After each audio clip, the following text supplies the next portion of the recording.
So, paano nyo rin nairapos na parang pati emotions nyo lahat ng ano, parang nakatime loop din?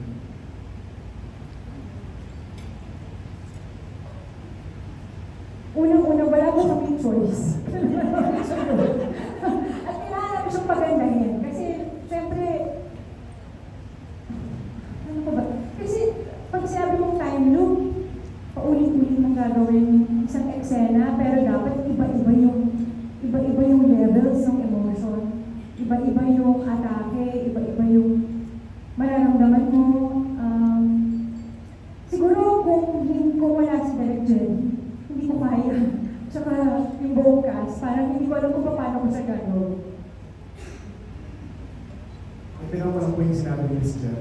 Kapit lang po talaga kami sa kay Direk Jenny and of course yung pisa po kay Direk Eddie. But towards the end, kapit na lang po kami kay Direk Jenny and with our co-actors na parang pag-uusapan po namin na ano nga ba yung nangyari? Ayaw nga pala, so tulungan po talaga siya. Dahil hindi po talaga namin ito pararakos ng wala po silang lahat sumusuporta sa amin. Pero as actors ba, nagkaroon kayo ng questions? Kasi kung naman sinabi niya muna ni Sir Grace, parang itong concept na to, talaga pang-movie to madalas. Kasi parang pang-short lang siya. So ngayon ba, nagkaroon kayo ng question? Na paano natin ito pahabain as a series?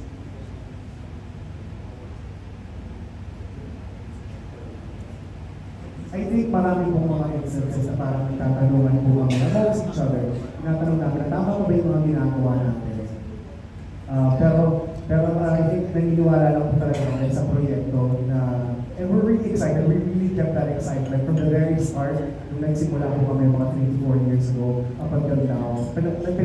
Pinaniniwalaan po namin yung project, and I think that's what kept us grounded and that's what kept us excited to do our jobs and to give a little extra focus on it.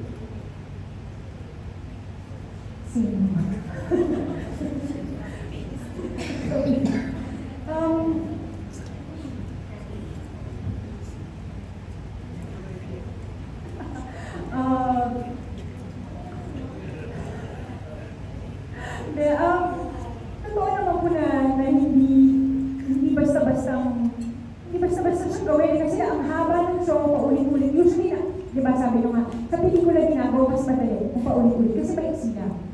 Mahirap kapitan kasi mas mahaba yung buwan na papanoorin mo siya. Pero ginawa po namin lahat bilang galing po ng writer namin. At si Direk Jerry, very generous lahat ng mga co-artists. So talagang bago mangyari ang eksena, mag-uusap-usap, tatanong ni Direk, anong nararamdaman mo dito? Pwede ba ito? So maganda, importante na team talaga kayo. Magkakasama kayo, buuin yung show na yun nang may pagmamahal. Thank you. So Richard, may dadagdag lang daw si Sir Owen dun sa answers. Clarification po with regards to the time. Hindi time yung buong show. Kasi po sa at naka-time lang siya. So yung time po sa element lang ng show na sa start ng time. And then mayroong twist sa gitna, mayroong twist ulit sa dulo. So hindi lang siya isang time. Kung kumbaga yung napawin-ulit sa hindi yung buong show. Thank you so much, Robin. Thank you.